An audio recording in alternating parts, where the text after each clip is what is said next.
Well, we're moving along on this. What is this? The 17th. So it's 8 days before Christmas, and we've got some rain coming in for tomorrow night, and also we have some very cold air coming in for the weekend. The question is whether we might get a little bit of snow as the cold air arrives. Well, I don't know. Uh, I'll lean against it for now, but we'll see. We'll talk about this all tonight on the Joe and Joe Weather Show podcast, and we could certainly use your support on the Joe and Joe Weather Show podcast, especially on a night like tonight. And you can do so by doing your Amazon shopping using the referral link that's pinned to the top of this chat board or on the descriptor to this podcast. It's very simple. You just go to the link, then use the search bar and shop for whatever it is you're shopping for. Amazon throws us back a little bit of coin for sending you there, and it doesn't cost you a cent. So we appreciate your using the referral link on Amazon to support the Joe and Joe Weather Show podcast. So I'm without headsets because once again, that's really funny. There was a Microsoft Windows update about 2 or so weeks ago, and there was an option that came up that said, do you want to leave your settings alone? So I was like, oh, yay, finally. So I clicked that and it left all the settings alone. Well, where there was this update this morning that took like 15 minutes to do, there was no option of any kind. And I knew it was going to screw up my audio settings, and it did, but we managed to get them, I think, fixed. As long as we don't have any feedback, Joe. So, and I'm not seeing anything on my audio thing. Well, you're coming in from my end. You sound very good. I told you that just about the same time that you were having your problems, came on down here, powered everything up. I didn't power everything up. I just turned on the monitor and found that I didn't have any internet. And I shut everything down. I had to bring everything back up again. I told Renata, text Joe that I don't have internet, but then just as quickly the internet came back. And then when it came back and I saw your message that you were having your problems, I said, oh, I don't know what's going on tonight. But anyway, you're here. I'm here. Everybody out there is there, and we're all ready to go. Good. Chuck Cardillo says we sound good. I'm just going to see if I'm almost really hesitant to do this. Um, no, it says my audio is as far up as it can be, so there's that. And let me just check one other place. Just bear with me, folks. This is torture when this happens. Um, so let's see. Audio. Uh, I guess it's okay. Give me one quick test, Joe. Level 1, 2, 3, 4, 2121 5, 6. 7777. Okay, you sound okay. All right, welcome to everybody on the chat board tonight, and welcome to those of you lurking in the background who enjoyed this technical spectacle that we put you through on tonight's Joe and Joe Weather Show podcast. We are here Sunday through Thursday at 7:35 p.m. Ruben Winter is always 2 weeks away. Fairchild, you need to sit down for this announcement because we will be here tomorrow night. We will be here Thursday night. And assuming that nothing gets out of hand for Friday and Friday night, Joe and I will be taking off for the Christmas holidays beginning Friday and going right through Christmas Day. So we will be back after Thursday. We will be back a week from Thursday. Okay. So mark that down. And now again, if it turns out we're going to get, that we wind up seeing some accumulating snow of size for Friday and Friday night, we will probably do a Friday night show. Not expecting that to happen though, right, Joe? Well, the GFS I saw at the 12Z run was even suggesting that there might be a white Christmas in our future. But Yes, I did see that. It kind of looked like what just happened on Monday. I'm sorry, was it Sunday night into Monday morning? Yeah, right. Sunday night into Monday morning. just sort of like a little ripple moving along, the cold air being, this is very cold air that's coming down on Saturday. It's colder than the last air mass. It's going to be very difficult to at least initially, it's going to be difficult to dislodge. We don't have, it doesn't look like we have a massive push of warm air coming up. So if that's the case, you get, some kind of little warm, kind of a, let's call it a warmish front with a little ripple in the upper atmosphere. And yeah, I mean, it's quite possible that we could see a little bit of precipitation maybe next Tuesday night, Christmas Eve night, and Christmas Day. Well, we'll see. But And then we also that's have this thing Friday night and Saturday that's going to be just offshore, and you got the upper trough that's swinging through, and some of the models today showing a dusting to maybe even an inch or so in some places for Friday night into early Saturday morning. well, we'll see. There have been a few models over the last week that were trying to teleconnect both of these and turn it into a whale of a snowstorm, but that doesn't look like it's going to happen. At least that's how it appears right now. Well, not like the 46 inches that it put for New Jersey. No, that's not going to happen. Clearly, that's it's it. I got to give the GFS model some credit though for showing a low developing offshore for this time frame in the long range. It just went bonkers. But on the other hand, and just to take a look at this, just going to bring up the I'm going to bring up the icon and show you show everybody what's going on in the upper air. Does anybody This ever is look at? Doesn't anybody look at the Navy no gaps anymore? no. Um, so here is, this is Sunday, this past Sunday, of course. And you see this little upper low that goes. We should have known this on Sunday. Whenever you see an upper low, that's always a problem, even though it opened up and weakened. I mean, Joe, 2.5 to 3 inches of rain fell over the eastern half of Long Island out of this. I mean, this was a huge model bust at so many levels, let alone the 1 to 3, 2 to 4 inch snowfall that occurred from, parts of Northwest Pennsylvania and Northwest New Jersey to you and the Hudson Valley and into Connecticut. And there it goes. There it went by. Now, of course, we've got this weather front for tomorrow, and we see this you know, trough that sort of moves through, and then there's a stronger diver behind it. That is not a half bad looking upper trough there. It almost goes slightly negative as it gets to the coast. But the problem is that the trough axis is right on the coast. You need it to be back, somewhere maybe along 80 degrees west for this to have been a big problem. That's true. Well, at least 5 degrees west of where the projections are showing it now. Now, there's still the chance, maybe a little bit of wiggle room where in future runs it may actually begin to press more to the west and suggest a more exciting period of weather for us for Friday night and early Saturday. Then again, it might push more to the east, in which case it would be a fish storm, and we'd all be looking on Saturday and saying, "Oh, darn it, it's missed us," but it's really doing a number on places that are just to the east of New York. But Well, we'll who's to say? see. Well, here's the low for tomorrow. Front and a low, rain, some snow up in way upstate New York and northern New England, and that goes out. Now you got this diver, and I'm looking at the icon. I'm going to bring up and we should have the 18Z European soon. Here's one of these you know diving clippers that you always root for these things. If you're a snow lover, you want them to go down into West Virginia, and that's the case here. The coastal low seems to develop a little bit too soon, and then it runs out way to the east.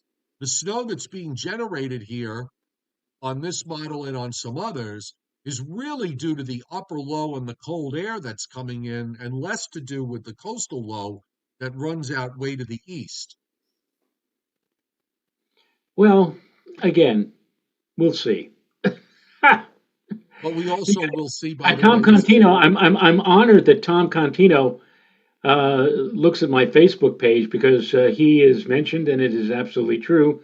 For Friday, I said for Friday, clouds lower and thicken, chance of spotty spotty light snow or flurries developing late. So it's not just simply chance of light snow or chance of snow or what, spotty light snow and flurries. So we'll see, Tom, if that does indeed transpire. Well, I've got the 18Z European here. So I mean, it, it basically gives, a coating to an inch from New Jersey to southern New England, a little bit more in some inland areas, but not much more. And you have to go way up to up at the Catskills where you've got some 3, 4, and 5 inch amounts. Chuck Cardillo, are you listening? But it does have something here on the new European, at least from what we see on Pivotal Weather. But again, this trough here is just, I mean, it's not dynamic enough, and the trough axis is just a little bit too far west. The coastal low gets going and goes out too far east for, so that the upper trough with the cold air doesn't have as much impact on it until it's well gone. Either way, this is going to be a very cold weekend indeed. And I think the coldest period is going to be Sunday night into Monday morning, where we could see single digits and teens and low teens just about everywhere. I said temperatures could even be in the lower Hudson Valley, upper single digits. Yes. And this cold air, by the way, is going to go all the way down to, let's bring up the 2 meter temperature anomaly so we can take a look at this. But if you look at that, I mean, this is all way below normal temperatures going all the way down into northern Florida, down to me here in North Georgia. And the coldest of the anomalies are actually in upstate New York, with the high going to the north and a northerly wind. I mean, we really do have the table set for some very cold air. And you would think with cold air like that you could get something as far as snow is concerned. But as we go into next week, you still have some semblance of below normal temperatures hanging on through Tuesday before it goes above normal for Wednesday and Thursday. So it is conceivable that we could have all this cold air, and by the time precipitation of any kind arrives, it could be mostly rain, at least for the coast, which is the ultimate sin. Yes, yes. Too Yeah. bad. For snow Yes, lovers. you seem to be in one of those moods tonight. Give them a little bit of something to hang their hats on, Joe. Well, as Howard Cosell used to say, and as I say every single morning when I wake up, Oh, please stop. another another day of frustration and futility, if you will. Yeah. All right. Well, I can tell you that mine was not a frustrating day because my truck was ready 2 days early, and they did an absolutely perfect job. Well, very nice. Right? So not everything is an exercise in futility. We have nothing as far as watches and warnings are concerned up and down the eastern seaboard, other than some dense fog advisories along the South and North Carolina coast, as well as along the Gulf Coast from Texas to southern Mississippi. Flash flood watches up northeastern Arkansas, western and north central Tennessee into south central Kentucky. Winter storm watches up for northern and eastern counties of North Dakota into western Minnesota. We've got high wind watches across almost the whole state of Montana, except the southeast, with some winter storm warnings and winter weather advisories in the northwestern part of the state, and also into northern Idaho and in Washington State, away from the coast. We're seeing in the northern Cascades, where we're seeing some winter weather advisories and a few winter storm warnings there. And here's the satellite loop tonight, which is, fairly quiet here in the east. Looks like just there's some passing clouds intermixed with clear skies. Still some clouds across parts of the south, particularly the low clouds along the coast, and also some clouds from North Carolina westward into Arkansas. And you can see the higher cloud tops that are swinging across Missouri and Illinois and Iowa and Nebraska. That is the next weather front that's pushing eastward. And we've got some energy that's coming into the northwest corner of the Pacific Northwest. It's kind of moving over everything along in the flow. Johnny Quest hitting super chat tonight. Thank you, Johnny. Just wants to let us know that the cyclone in the Indian Ocean may have killed thousands and thousands of people, according to news reports. I think was it Chibo? Was it? I forgot how to pronounce the name. That was supposed to go into skim Madagascar, and then Cheeto. Thank you, Rich. And it went into Mozambique. That's you know, you and I both remember a time back in the '70s, Joe, where they had these, the hurricanes in the Indian Ocean that went into India and Pakistan that would kill tens of thousands of people Oh, at a hundreds of time, thousands, hundreds hundreds of of thousands. thousands, hundreds of Yeah, thousands. And, those kind of numbers really have disappeared for the most part. So to see, you know, to see in this day and age that there are areas where, they're so vulnerable that you could kill, uh, a hurricane can kill thousands, if not tens of thousands of people, is highly unusual. it's it does not come as it used to. I think so.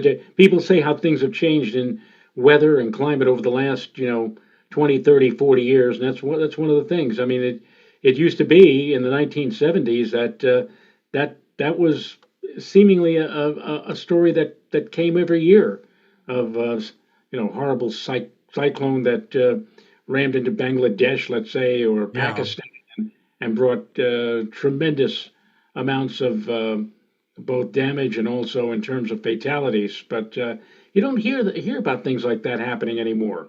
no. So this is certainly highly unusual. On the radars tonight, the east is quiet. We've got a little bit of shower activity and maybe even a embedded thunderstorm or two in northeastern Arkansas and northwest Tennessee. This is part of the area that's got flash flood watches up. We have a little bit of snow, at least aloft, in parts of Iowa and into Wisconsin.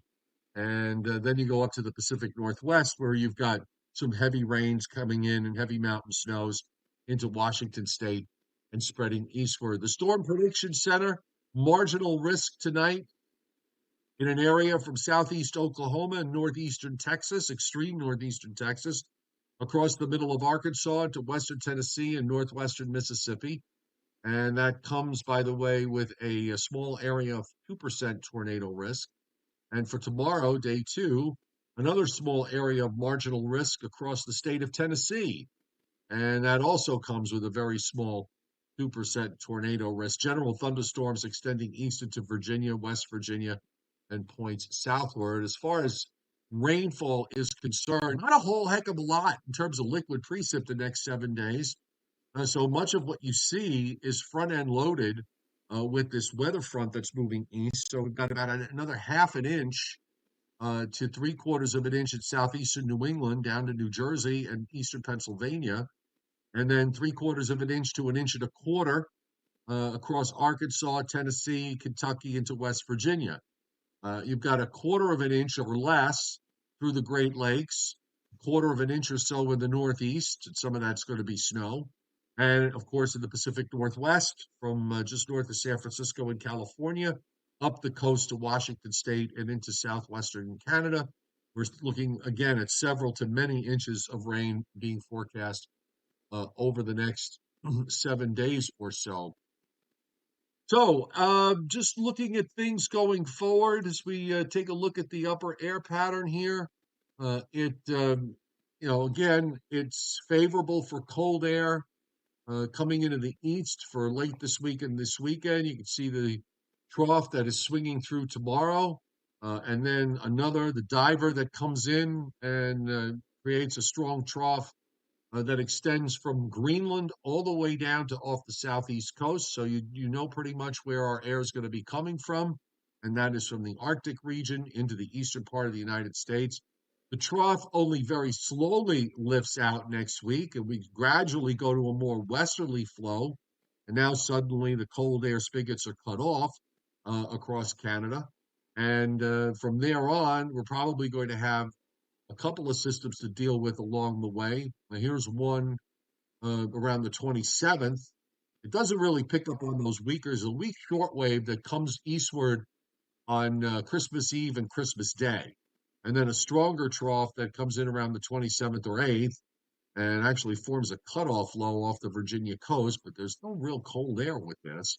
And then ultimately, at the end of the forecast period, you do have, at least on the European, going into New Year's, a colder upper air setting up. So that's kind of interesting. And when we'll look at the surface here, and I'll just backtrack a bit.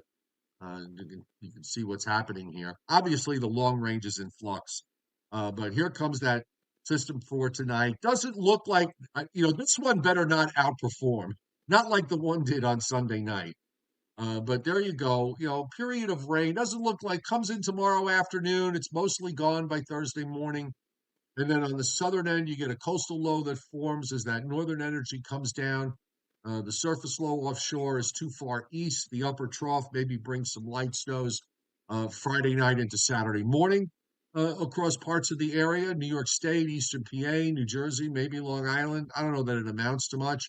And then you've got this big cold high for Saturday, for Sunday, and for Monday. And then you got this little disturbance the European's not really showing very much. It's like a little blob of blue there moving southeast with the high up in Quebec, and then something a little more important, but not much more important for Christmas Day. Will be sort of on the edge.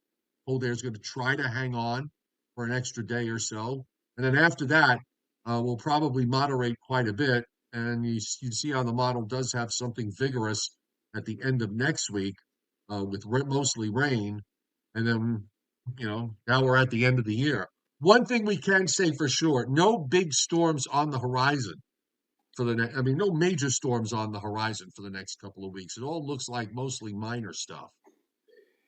Yeah, it doesn't look like we're going to be seeing anything. I know a lot of people were hoping for, if not a white Christmas, maybe a white New Year. You may remember the day before New Year's Eve in 2000, it was a Saturday morning, and we got bombed with a heavy duty snowstorm, which in some cases dropped more than a foot of snow on the day before New Year. You know, Joe, it's a very funny thing. 60 plus years, you and I have been, you know, here on this earth and keeping our eye on weather, and not a single one of those years have we had a major snowstorm coincide with New Year's Eve. I always wanted to see what it would be like at Times Square to have, like visibility less than 1 mile and falling and blowing snow. How many people would actually still show up at Times Square in that type of a pattern? Now, there was a New Year's Eve 1970, I think it was. Yeah, and it was mostly it was after the ball drop though. It was after the It ball was drop. mostly during the day on New Year's Day. I think we got like 7 or 8 inches out of it or something.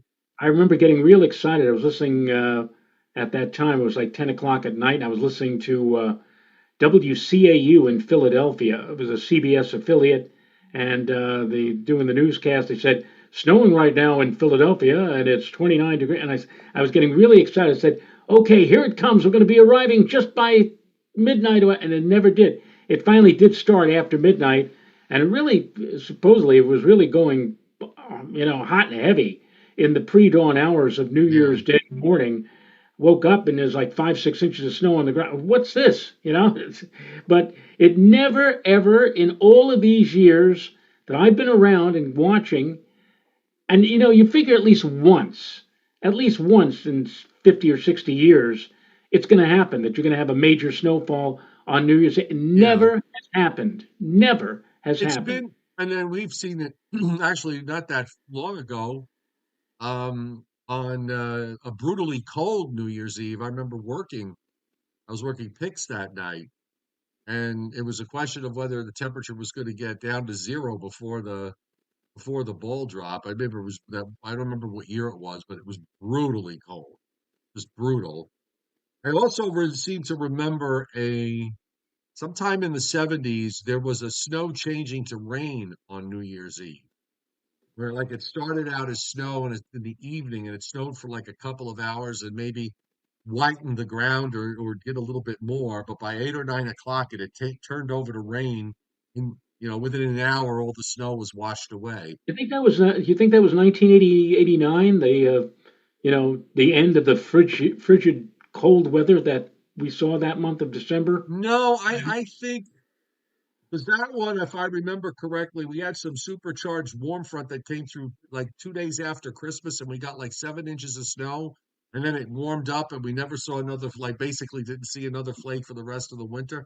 No, this was see, it has happened before, folks. No, I seem to remember this in my 70s. My memories take me back to being at my aunt and uncle's house on Allerton Avenue, and I wasn't that, you know, I was barely a teenager at the time, so this might have been in the early seven, Yeah. maybe the Yeah. early 70s when that happened. And Oh that well, 20 and that night that you were working at Pix 11 on that frigid New Year's Eve, I worked early that morning. This is when we were both working at FiOS 1, and I was there that morning because it was my turn. All the forecasters had to take a run at doing the weather for the New York Giants for MetLife Stadium. oh yeah, that was fun. That was one of the best things that ever I experienced was because that was that one time I had to take my daughter had tickets to the football game, to that Giants game. I had never been to a professional football game, but she had gotten me tickets for Christmas. So I had to stop at FiOS to cut those Giants the Giants stuff, the New York Giants things, and then I went to the game and actually saw myself up on the jumbotron. That was really that was a lot of fun, and the people next to me were like, double take looking at me, and I was like, yeah, that's me. I taped those this morning. You know, they didn't believe it at first, but then they realized that yeah, that was me. Um, any And I remember that doing the forecast for that. Well, and I think the Giants weren't doing all that well. What else is new? right, And there really wasn't all that many people at MetLife Stadium because the temperature was like 10 degrees for an afternoon high with bright sunshine. And there I am up on the jumbotron telling everybody, "Hey, it's going to be cold for the game today." yeah. Oh, I was on the Mets jumbotron a number of times. I remember seeing you. In fact, I think they were honoring. No, they weren't honoring him. He came back as a San Diego Padre. Mike Piazza came Right. back playing for San Diego, and so we just get settled into our seats, and then all of a sudden, up on the Diamond Vision scoreboard at Shea Stadium, here's this very familiar face saying, "Hello, I'm Joe Chiaffi," and there you were doing the weather, and Yeah. oh, I know him. It was really That, cool. that may have also been the night that you got PO'd at Tom Seaver. No, I don't think. No, I didn't. The jumbotron, that wasn't that particular night.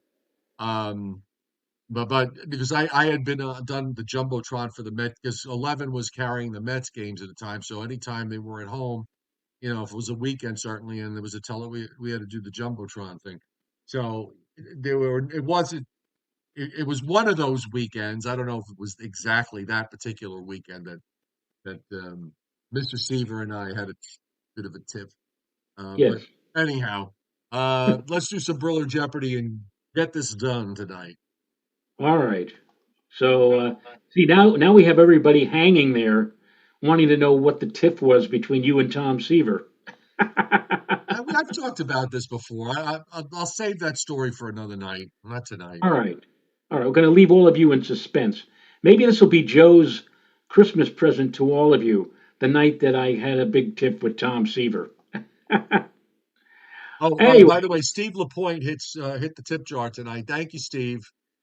And yes, where are all the real? Yes, exactly. The seasoned meteorologists. yes. Go on. Yes. Okay. We're missing Dennis Cassia tonight because he has to watch the show on replay. Fire department drill tonight, so Oh, that's where Dennis is tonight. Anyway, let's uh, let's talk about Briller Jeopardy. And on this Briller Jeopardy, here we go. What percentage does each of the following cities have of getting a white Christmas? What are the percentage probabilities of each of the following cities have for getting a white Christmas? I guess it's not necessarily this year. The normal, I guess, is the or the climatological mean, if you will, for getting a white Christmas in any given year. And we'll start with the city Syracuse. And he's giving a one specific percentage.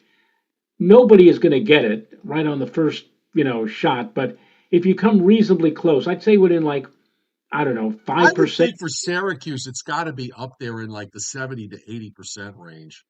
You would Uh, uh, think that, wouldn't I you? mean, hold on. So is it defined as 1 inch of snow on the ground, or is it defined as it actually has to snow on Christmas Day?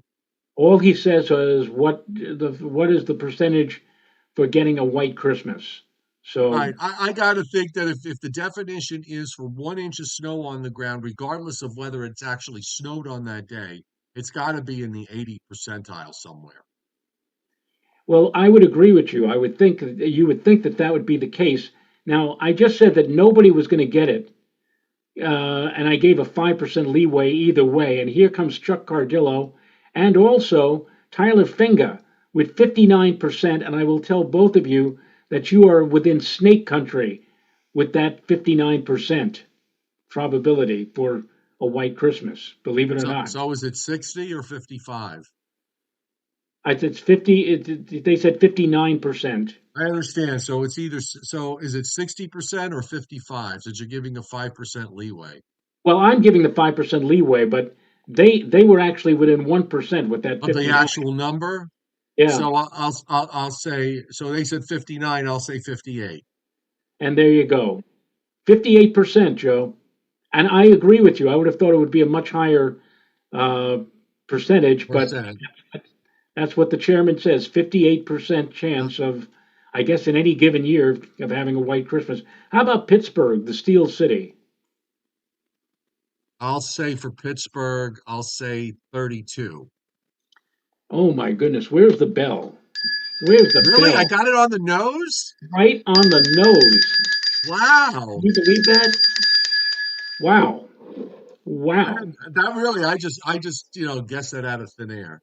Pick the number out of thin air, and there you go. Central Park, Joe. New York City, Central Park. Probability of getting a white Christmas. You know, here again, is it an inch on the ground or is it, snowing on the actual day? If it's snowing on the actual day, I'll probably say 11. If it's, you're kidding me. You did it That again. was a sheer, so clearly the question is it's snowing on the actual day. So I el- guess el- el- 11. Because I think I remember the stat for an inch on the ground is New York City is like 20, like a 20% chance. But 11. So I'm thinking that these numbers reflect it's actually snowing on Christmas Day. now. How about the nation's capital, Washington Oh, well, if D.C. New York City is 11, I mean, I got to think for Washington, it's got to be something like 4. Well, not a bad guess. A little on the low side for Shrubby Washington, but says 3. Oh, it's a little on the low side. Well, Steve Lapointe says 5. Chuck and Rich Cordillo says well, Rich Rosmansky and Chuck Cardillo 6, and there you go, ding ding, 6. 6%. And the last one is where a famous coat factory happens to be, the Burlington area. Burlington, North Carolina? No, Burlington, Vermont. Ever hear Oh, the that Burlington Coat Factory? Burlington. Yes, that Burlington. Oh, hmm. And Remember that Syracuse was Syracuse 50. was 58, Syracuse was 58%. 50. I'm sorry, 58. 58. Yes. I'll say for Burlington, I'll say 62. Almost, Joe. A little low, but almost. Vincent Croce got it, however. Vincent Croce with 64. And Coin Pig saying nobody's going to get it right off the bat. And meanwhile, Chappie gets it off the bat on two occasions. twice. 64% though for Burlington, the percentage for getting a white Christmas. All right. Well, you learn something new every day. I Yes. learned that I should play the lotto more often and pick numbers if I can get them that close. All right. Well, we've managed to avoid an audio catastrophe tonight. Now I'm going to sit here around figuring out, although I kind of like not having to wear my headset. It is nice, isn't it? Yes. All right. So, everybody, just a reminder once again, we are going to be here tomorrow. We'll be here Thursday. It turns out we're going to get something more than just a coating of an inch. We'll be here Friday. But Oh, and we have a after, special on the tip jar from the chairman, who says, "I oh, want to thank." thank you, Mr. Scott. Thank you. Yes, yes. And yes, best wishes to your mom and another year. Absolutely. Um, so we'll be here through Thursday for sure. If there's something going on for Friday, we'll let you know on Thursday what we're going to do. But then we're going to be off. Let's assume that we don't have a show Friday. We're going to be off after Thursday. We won't be back till next Thursday, the day after Christmas. Okay? Okay. All right. Everybody have a great night. Stay safe, and we'll see you tomorrow. Bye bye. Good night.